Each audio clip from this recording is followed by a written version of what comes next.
Hello everyone and welcome.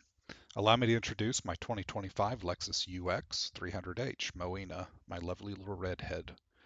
I bought her on January 30th of this year and I intend to own her well beyond 100,000 miles, if not 200,000 miles. As a result, I follow a maintenance approach to my cars that maximizes reliability and minimizes the risk of major repairs or issues. For me, that starts with doing an oil change right after the initial break-in period. For a quick history lesson, this used to be a standard process you found in all owner's manuals or recommended by all manufacturers as recently as 20 to 25 years ago. Its purpose was simply to drain out the elevated levels of wear metals created during the initial break-in period so that they did not continue to circulate in the oil, causing additional wear. Now, of course, you might ask, well, that's 20, 25 years ago. Things have changed. Stuff got better. Engines have gotten better. Oil's gotten better. Life's gotten better. Well, um, not quite. Not in all cases. We've got a used oil analysis that I'm going to show you that actually shows break-in still occurs. And so the reason for the removal of the initial oil still applies. You would, then you might hear you say, but what about the oil filter? Doesn't that filter out all those things that would cause the additional wear? And that's a great question. And that answer happens to be yes, no, and in some cases it even depends. We'll answer this and several other questions and show you that first oil analysis, which I did purely to answer one of the common questions about if you should get one of these oil changes done or not. The approach I take with my cars is not for everyone, and I certainly wouldn't do it if I was a different kind of owner, of which we will talk about several, and hopefully you can make an informed decision at the end of this. We'll cover all of this in this video, and I hope that you find it useful.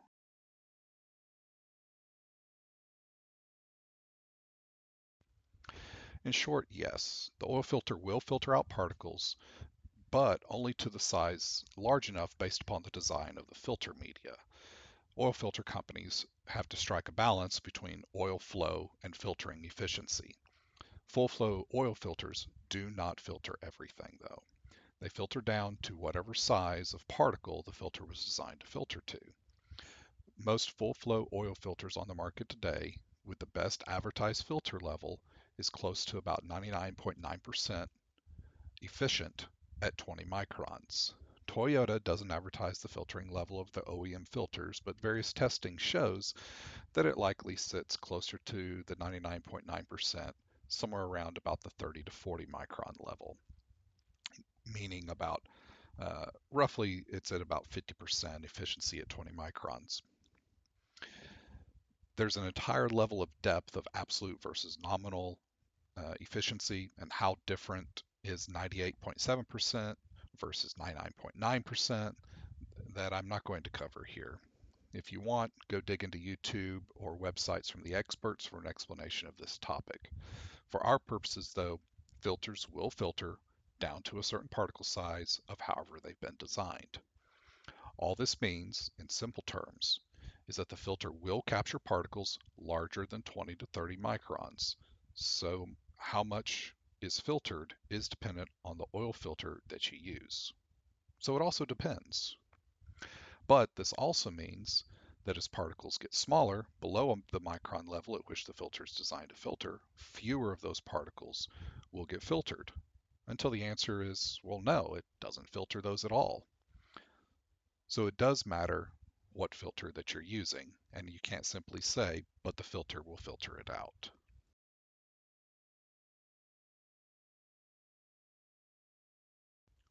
Inside your engine, there are what are called clearances. This is the distance between two moving parts, such as a bearing or piston rings to cylinder walls.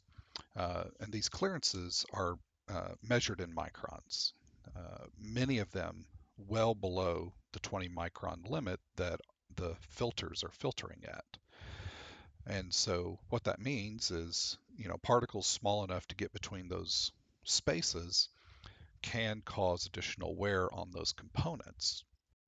According to the Chevron Lubricants website, the size range of particles that has been found to contribute most to equipment wear are sized between 3 to 50 microns. particles smaller than 3 microns often slip through the clearances without causing wear, while those larger than 50 usually can't get into tight wear areas and often settle to the bottom of the reservoir. What that means for our purposes is that if our filter is filtering out anything larger than 20 microns, we still have a range between 3 and 20 microns of wear particles that are going to cause some amount of additional wear in the engine. This means that any metal that's harder than the metal it rubs against will cause a little bit of additional wear to occur, and we'll talk a little bit more about metal hardness later.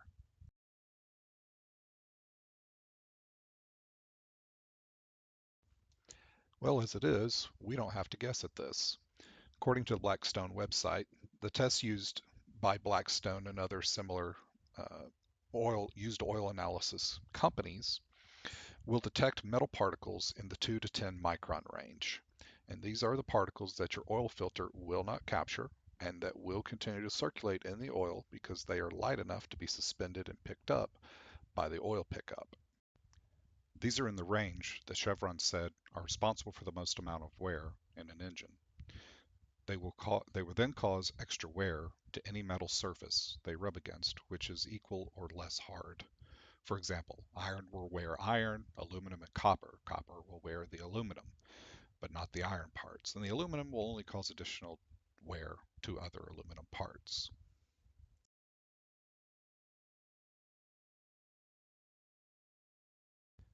Well, I did my first oil change at 1,016 miles, which is as soon after the owner's manual 1,000-mile break-in period as I could get with my work schedule. I followed a specific break-in process using the features of the UX and considerations for the hybrid powertrain.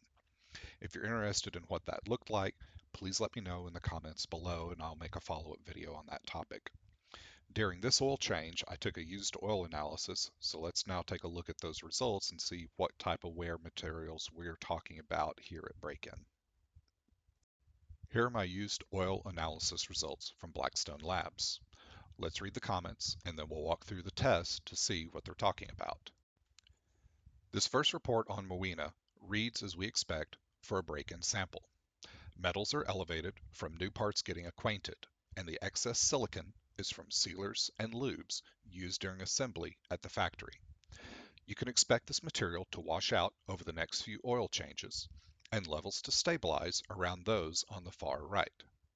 Universal averages show typical wear levels for the M20A KS after about 6,000 miles on the oil.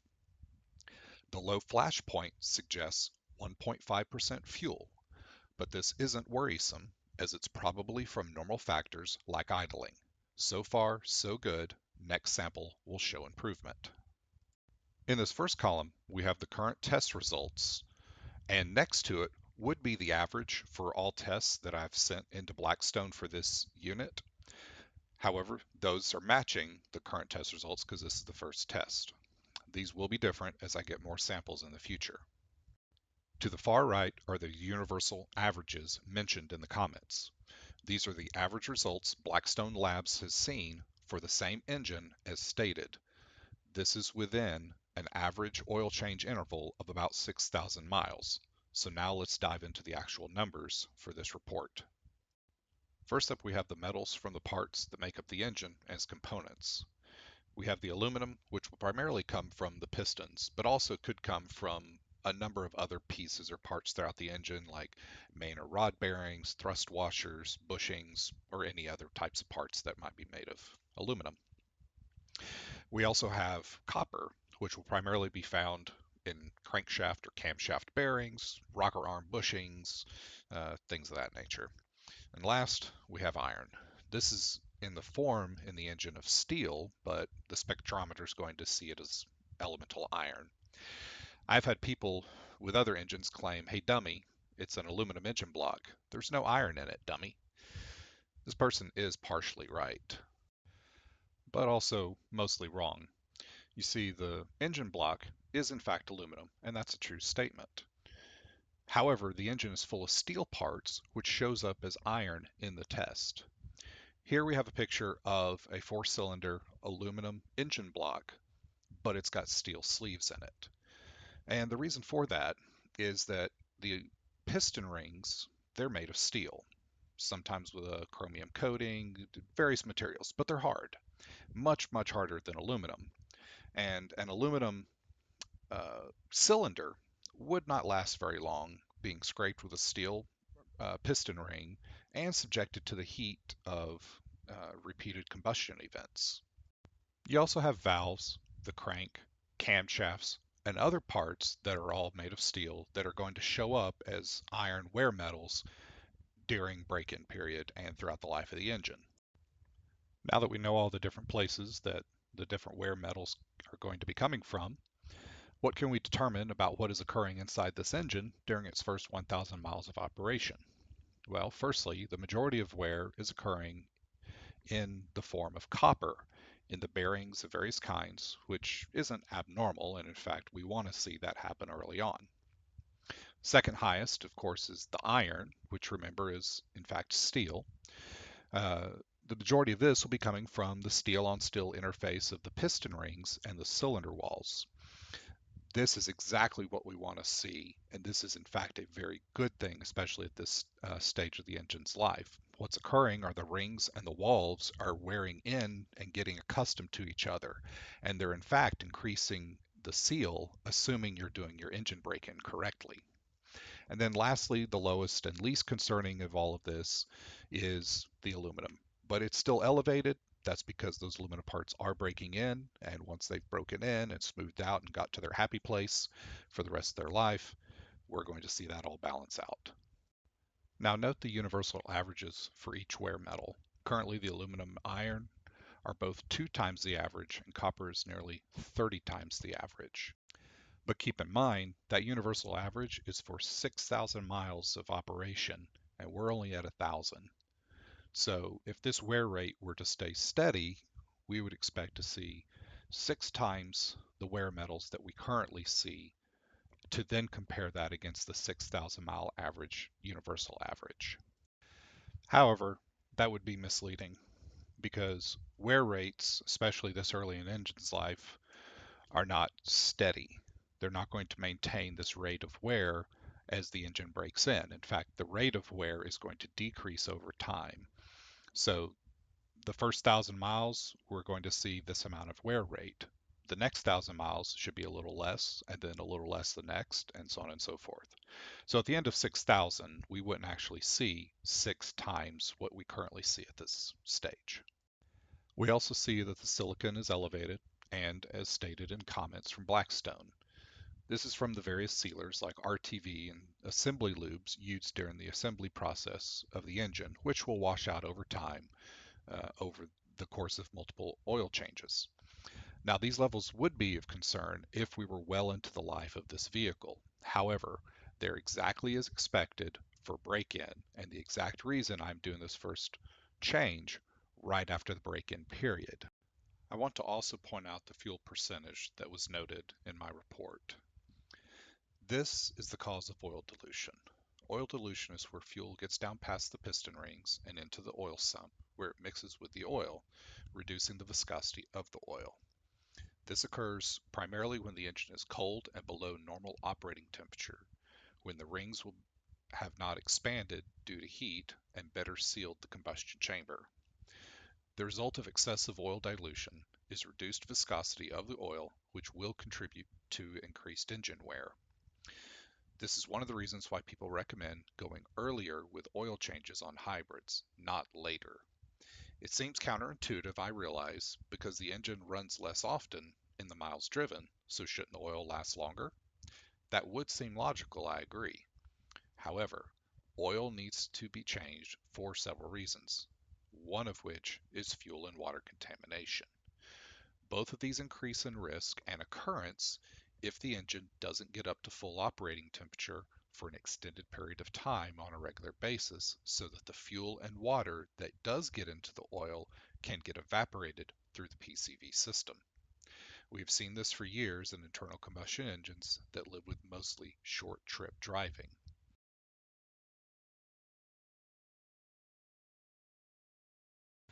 When gasoline burns, one of the byproducts is H2O, or water. Some amount of combustion gases will get past the piston rings into the crankcase where it would normally get pulled out by the PCV system. More of the gases will get by the piston rings while below normal operating temperature because the rings haven't fully expanded to seal. So situations that don't allow the engine to reach normal operating temperature for some amount of time will cause the buildup of water and fuel in the oil. With a hybrid car, this can be even worse as the engine runs even less often. The result is that depending on the type of driver you are, you may need to change your oil even earlier to get the fuel and water contamination out of the engine. If you mostly do long trip driving of at least 20 to 30 minutes with highway speeds, you'll likely not have this issue. But if you do mostly short trips, less than say 5 to 10 minutes and slower street speeds, you are likely building up fuel and water in your oil.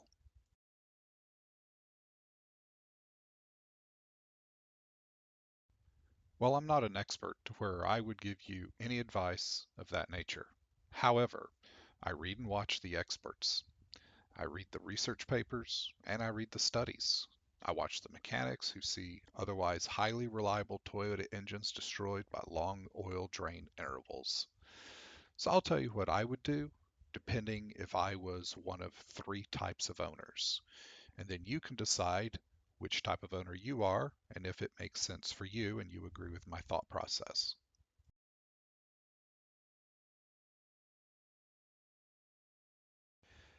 If I own my car under a lease, I would do the absolute bare minimum required maintenance by the terms of the lease.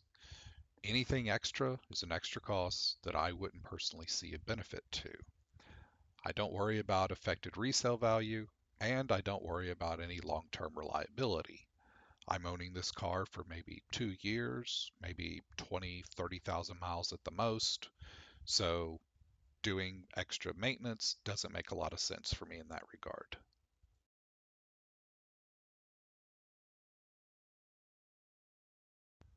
So what if I'm the guy that's going to own my car inside a warranty? Does it make sense then? Would I do that? Well, I would probably still do the initial break-in oil change, as that could have benefits on power and fuel economy that the cost of a single oil change might make it worth it. I still wouldn't do the 10,000 mile oil changes though. Carfax will give the well-maintained badge if you're doing oil changes at no longer than 7,500 miles. This can translate into resale value when you go to sell or trade the vehicle that I think would make it worth the extra cost of doubling the rate of oil changes and doing 5,000 mile intervals. I know when I look at buying a used car, if I don't see 5K oil changes, I'm not going to even consider that car. One owner car that shows 5,000 mile oil changes will get my attention and likely my money.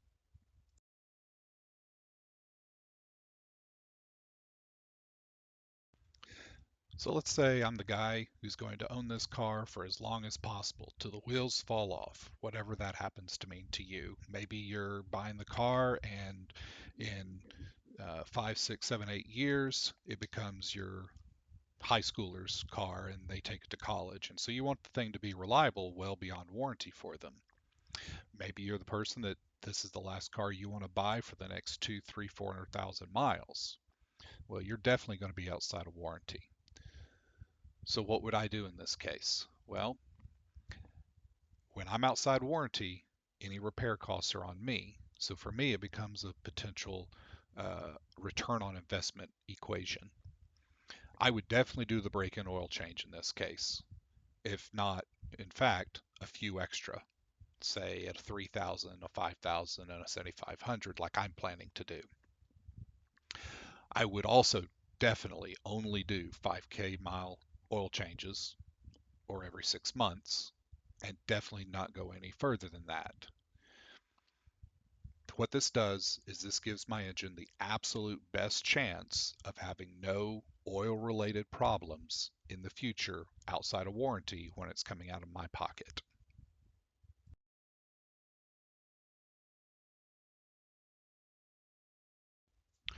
Okay, so what kind of costs are we talking about to do 5K versus 10K oil changes? because roughly speaking, you're going to double the cost of your oil changes over whatever duration of ownership you're talking about.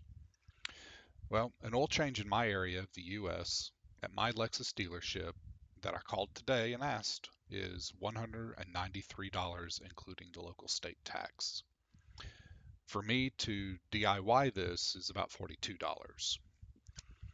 So here are the costs to do 5,000 or 10,000 mile oil changes at the dealership, and for me to do DIY over the life of the car up to 300,000 miles. Please keep in mind I didn't include the extra break-in oil changes or extra changes I'm planning to do, but that adds a nominal cost difference. I also have a chart of costs to replace the engine, perform a rebuild, or piston ring replacement. And keep in mind, most of this is in labor costs, not in parts, because it's pretty expensive to tear these cars apart, apparently. Any one of these could be the solution should your engine get stuck piston rings from longer oil drain intervals, which leads to increased oil burning and potentially irreparable cylinder wall damage, which just requires a new engine outright. And yes, apparently some things of Toyota and Lexus manufacture have suffered this fate in under 100,000 miles, so it is possible. What this means is that for you to save enough in oil changes to break even to offset the cost of an engine replacement, you would have to drive the car for 600,000 miles before you will have paid enough in extra oil changes that you will have paid the difference in the cost of an engine at the low end. If you have to replace your engine at any point before that, the extra cost of the 5K oil changes would have ended up costing you less money versus engine replacement. Well-designed and well-built engines, and even most lesser engines, don't end up with stuck piston rings unless there are longer oil drain intervals involved. So simply put, if you plan to own the car beyond warranty into the 100, 200, or 300,000 mile territory, paying for the more frequent oil changes could still be cheaper if you avoid a ruined engine by doing so. I'm of the school of thought that oil is cheap and engines are not. So hopefully you've enjoyed this video, and I want to thank you for watching. If you didn't enjoy it, uh, maybe you found it useful, or at least maybe you learned something new. If there is any aspect of the UX ownership or maintenance you would specifically like to see me cover, please ask, and I'll see about making a video. I do plan to make an oil change video, and as you noticed, I did use some of the clips that I took for this first oil change during this video. However, too many of these clips came out bad or poorly lit or bad angles to where I couldn't make a decent video with them for a proper how-to. So I'll make that a future video. Take care and enjoy the drive.